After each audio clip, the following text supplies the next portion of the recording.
As far as the national representation of queer people is concerned, I think the very question as to what is the nation is very significant to understand who the nation really represents. And I think in this particular context, if we talk about the Northeast in particular, I mean, I had a conversation with David Sun, who is, the founder of Chinky Homo Project, and he told me today that that all those years that he was there in Delhi, he studied in JNU, and he also organized a lot of queer people from the Northeast. But then he never was able to feel accepted in the queer circle in Delhi. And when I asked him why, he told me that there is something about difference that is very essential in understanding queer identity. And coming to Delhi from a place like Meghalaya or Manipur or any place from the Northeast, you're already always treated as different in terms of how you look, how you speak, how you move, and the way you present yourself, like your English, for instance. You know, you will carry some registers of your mother tongue, and that sort of becomes a marker of exclusion. And also, Hindi and a particular kind of extrovert attitude is something that is privileged and something that people from the metro sort of, I feel, are more prone to having because they are more familiar with a particular culture where there is so much of exposure already. And that is something people from the Northeast don't have. And they actually aspire to move to these places like Delhi to feel included. But at the same time, when they sort of start forging alliances and start thinking that they can be a part of such spaces, they're immediately also made to feel different and made to feel other and made to feel that they really don't belong. So and the kind of belonging that people from the Northeast really feel or are made to feel in Delhi is basically a belonging wherein they are simply a tokenist representation. So you are from the Northeast, you're already stereotyped as Northeasterner, and the Northeast also has a bunch of states, and a bunch of states have a bunch of people across so many identities, and all of that becomes stereotyped under one block category, which is the Northeast. And many of the people, of course, are not aware of where Sikkim falls in the map of India, what kind of histories that people from the Northeast have experienced, because we have, a lot of, interstate, issues, in the sense the Indian nation state has not been very kind to the Northeast, in many ways. For instance, we've seen a range of, violent, forms of establishing domination, whether it's through AFSPA or whether it's through, multiple, ways in which women have been violated in Manipur by the Indian Army, and the kind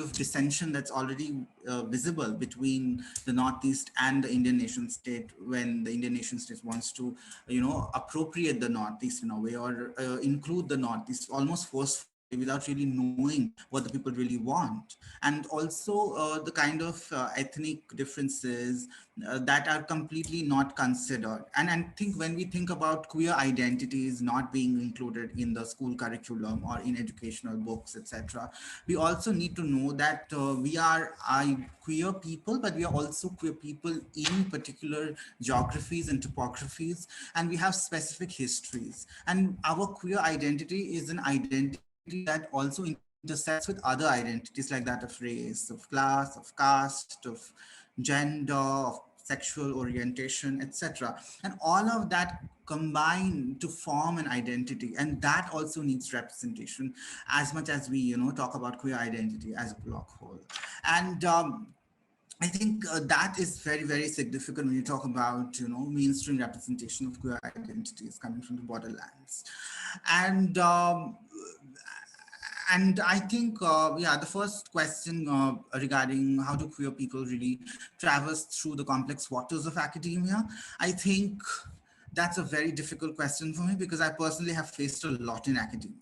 And academia is this wonderful space that we think will liberate us because academia gives us that language. And I think that Medusa was talking about how important it is for school children, for college children to know about queer terms, to know about queer identities. But then again, in academia, we see that knowledge is not everything, awareness is not everything, and sensitivity requires a different kind of understanding that sort of borders on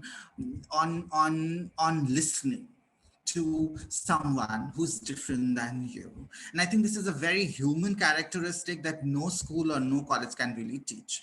But then we can have such institutional mechanisms where communicating or teaching, how to be more sensitive towards people who are who are different in terms of their gender and sexual identification is, I believe, very crucial. Because and also that like I have faced the biggest issues from the queer people.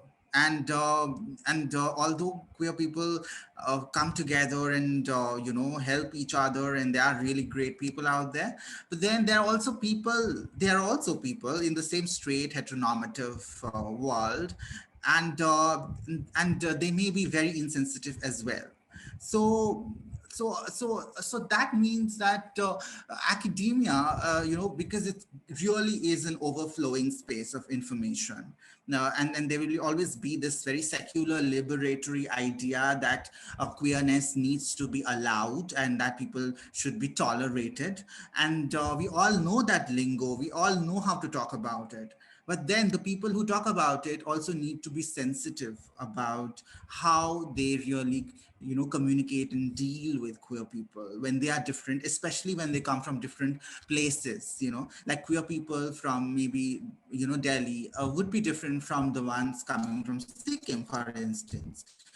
And that kind of a difference also needs to be considered when you really think of addressing or helping, people from the queer community.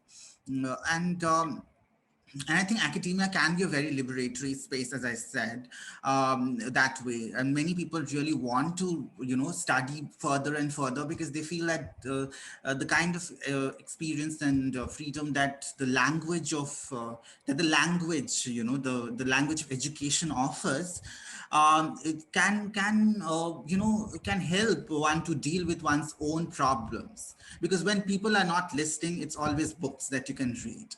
It's always narratives of people that you can actually refer to.